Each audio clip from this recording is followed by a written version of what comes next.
Assalamualaikum warahmatullahi wabarakatuh. Perkenalkan, nama saya Dino Febriani, NPM 2021919029 dari kelas 1A.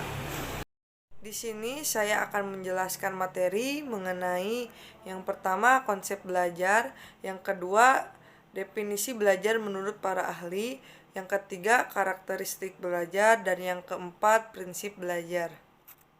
Yang pertama ada konsep belajar. Belajar atau pembelajaran merupakan dua konsep yang berhubungan dan tidak dapat dipisahkan.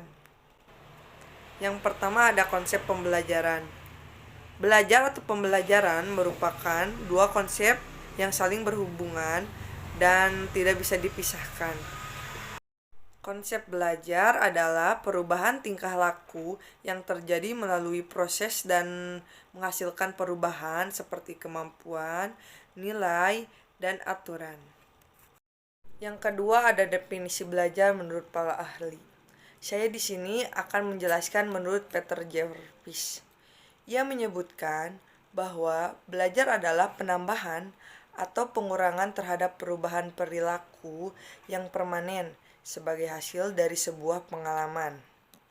Yang ketiga ada prinsip belajar. Ada beberapa prinsip, diantaranya yang pertama prinsip kesiapan, yang kedua prinsip motivasi, yang ketiga prinsip perhatian, yang keempat prinsip persepsi, yang kelima prinsip retensi, dan yang terakhir prinsip transfer. Yang keempat ada karakteristik belajar. Karakteristik peserta didik dapat didefinisikan sebagai aspek maupun kualitas seorang peserta didik. Karakteristik pada peserta didik diidentifikasi dapat mempengaruhi pelaksanaan, pembelajaran, dan hasil belajar peserta didik. Yang terakhir ada kesimpulan. Belajar dalam dunia pendidikan adalah hal yang penting untuk dipelajari setiap tahunnya. Banyak penelitian yang berfokus pada konsep dan proses belajar manusia. Belajar adalah proses yang panjang dan tidak memandang waktu, mulai dari mempelajari hal-hal baru di setiap harinya.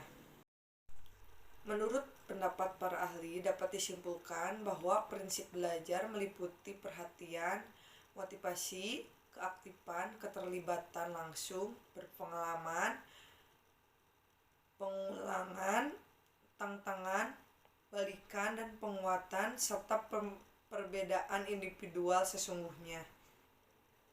Cukup sekian yang bisa saya paparkan, kurang lebihnya mohon dimaafkan. Wassalamualaikum warahmatullahi wabarakatuh.